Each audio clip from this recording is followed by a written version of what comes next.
Hello बच्चों, let us read the question. And the question says, if A is equals to 3i plus 4j cap and B is equals to I cap plus j cap plus 2k cap, then find out the unit vector along A plus B. So हमें unit vector चाहिए. So we should know the concept that unit vector, suppose A का unit vector हम represent करते हैं by vector A by mod of A से. तो किसी vector और उसके मैग्नीट्यूड का रेशियो जो है वही हमारे लिए यूनिट वेक्टर के इक्वल होता है. तो let us over here what is given to us.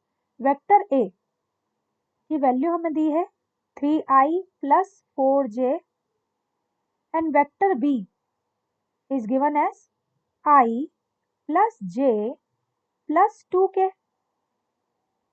So now what will become a plus b? So we will write vector a plus vector b.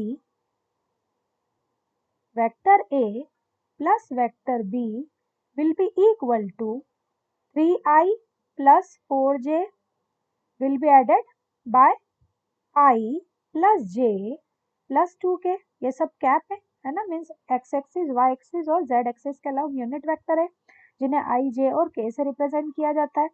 So now we will add I and I, है ना. So this will become 4i cap plus 5j cap plus 2k cap. Okay, so this is the sum of two vector. अब अगर हम magnitude of vector a plus vector b form करें तो this will become root of 4 square plus 5 square plus 2 square. Correct. Magnitude कैसे निकाला जाता है? a square plus b square या जो भी वेक्टर है उनका स्क्वायर का सम, है ना. तो यहाँ पर this will become 16 plus 25 plus 4. Now this will become 6 or 5 11 plus 4 15, 2 or 1 3 and 1 4. This is 45. Let me check once more time. 6 and 5 11 and 4 15, carry over 1 2 or 1 3 and 4 45. So we can write like 9 5s are 45. So this will become 3 root 5.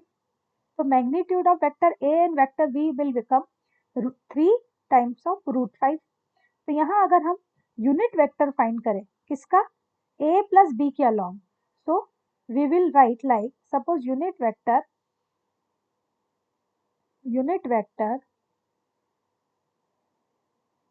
will be equal to vector a plus vector b divide by mod of a plus b, that will be 4i plus 5j plus 2k divided by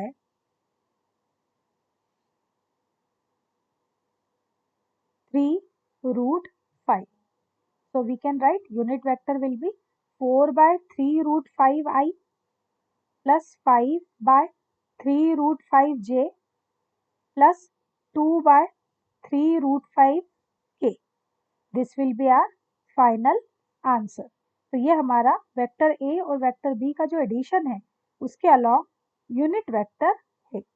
I hope this is clear to you. Thank you.